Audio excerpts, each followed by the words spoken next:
আসসালামু আলাইকুম। আশা করি সকলে অনেক অনেক ভালো আছেন। আজকে একটা চকলেট কেকের অর্ডার ছিল এবং সেই সাথে কেক আমারও খুব পছন্দের, এই কারণে একসাথে দুইটা কেক বানাবো।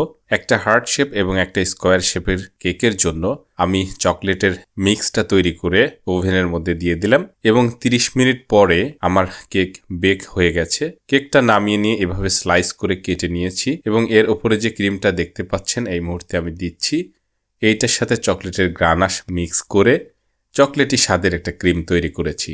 এই ক্রিমটা আমি পাইপিং ব্যাগের সাহায্যে এবং একটা নজলের সাহায্যে চারিদিকে সুন্দরভাবে ছড়িয়ে নিচ্ছি যেন কোথাও বাদ না থাকে, এবং আমার ব্রেড কাটার নাইফ দিয়ে চারিদিকে সমান করে নিলাম এবং একই সাথে হার্ট শেপের কেকটিতেও চারিদিকে ক্রিম দিয়ে ছড়িয়ে নিলাম। তারপরে আমার ব্রেড কাটার নাইফ দিয়ে এটাও সুন্দর করে সমান করে নিলাম।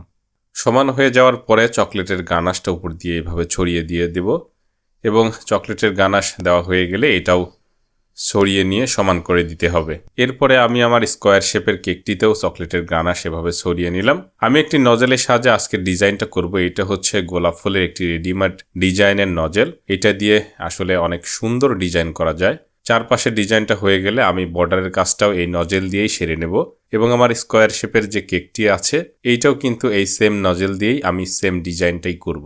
এইটা ডিজাইন শেষ হওয়ার পরে দেখতে পাচ্ছেন আপনারা স্কোয়ার শেপের ডিজাইনটাও আমি সেম ভাবেই করেছি এবং যেহেতু হার্ট শেপের কেকটা আমাকে ডেলিভারি করতে হবে এই কারণে আমি এভাবে নাম লিখে নিয়েছি। আপনারা হয়তো জানেন অনেকেই যে আমি অনেক দিন ধরে কেক বানাই এবং আমার কাছে যে এখন পর্যন্ত একবার কেক নিয়েছে সে কিন্তু পুনরায় বারবার আমার কাছ থেকে কেক নিয়েছে।